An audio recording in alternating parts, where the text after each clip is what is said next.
पति पत्नी का झगड़ा। संयुक्त परिवार के एक पति पत्नी में काफ़ी बड़ा झगड़ा हुआ। यह झगड़ा उन छोटे मोटे झगड़ों से ज़्यादा गंभीर था जो हर पति पत्नी में सामान्यतः होता है, क्योंकि इस झगड़े में एक दूसरे की आलोचना करते करते बात इतनी बिगड़ गई थी कि पति पत्नी एक दूसरे से अब तलाक मांगने तक बातें करने लगे थे।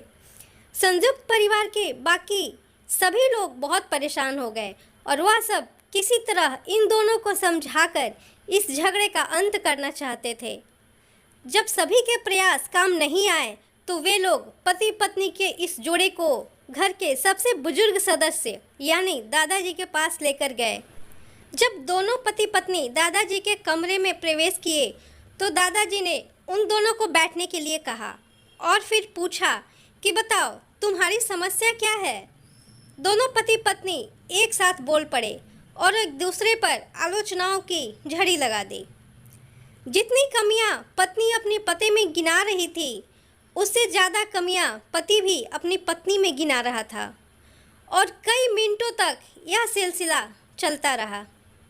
दादाजी ने भी इन दोनों को नहीं रोका और इनको अपना अपना गुस्सा एक दूसरे पर उतारने दिया। आखिर में जब दोनों एक दूसरे की बुराइयां करके थक गए और शांत हो गए तब दादाजी ने उन दोनों से कहा, अब दोनों एक दूसरे की कुछ अच्छाइयाँ बताओ। जब अच्छाइयाँ बताने का समय आया तब दोनों ही पति पत्नी एकदम से चुप हो गए। शायद गुस्से में उन्हें कुछ याद नहीं आ रहा था या फिर गुस्से की वजह से ही वह एक दूसरे की अच्छाइयाँ बताना नहीं चाहते थे। दादाजी ने यह बात भी महसूस कर ली। थोड़ी देर तक जब कोई भी नहीं बोला तब दादाजी ने कहा, अच्छा ठीक है, यह लो पेपर और पेन और एक दूसरे की अच्छाइयाँ इसमें लिखो। पति पत्नी दोनों ने ही पेपर और पेन लिया और एक दूसरे से काफ़ी दूर जाकर बैठ गए। थोड़ी देर तक न पति ने कुछ लिखा न पत्नी ने। फिर पति ने पेपर में कुछ लिखना शुरू किया। उसे देखकर पत्नी ने भी अपने पेपर में लिखना शुरू कर दिया। ऐसा लग रहा था जैसे दोनों एक दूसरे से कंपटीशन कर रहे हों। काफ़ी समय तक दोनों ने पेपर में लिखा और जब पेपर लिखावट से भर गए तब दोनों ही अपना अपना पेपर लेकर दादाजी के पास उन्हें देने के लिए गए। दादाजी ने उन दोनों के ही पेपर लेने से मना कर दिया और कहा कि अपने अपने पेपर एक दूसरे को दे दो और अब एक दूसरे के पेपर पढ़ो। पति ने पत्नी को और पत्नी ने पति को अपना पेपर दे दिया। वे एक दूसरे के पेपर पढ़ने लगे। थोड़ी देर बाद पति और पत्नी दोनों की ही आंखों में आंसू थे।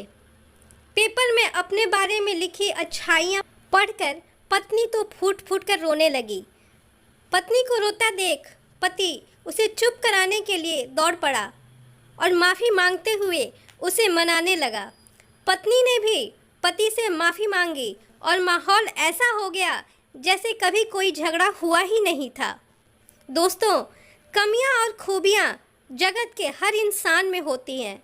अब हमारे ऊपर होता है कि हम कमियां देखकर अपने जीवन को नर्क बना लें या खूबियां देखकर अपने जीवन को स्वर्ग बना दें।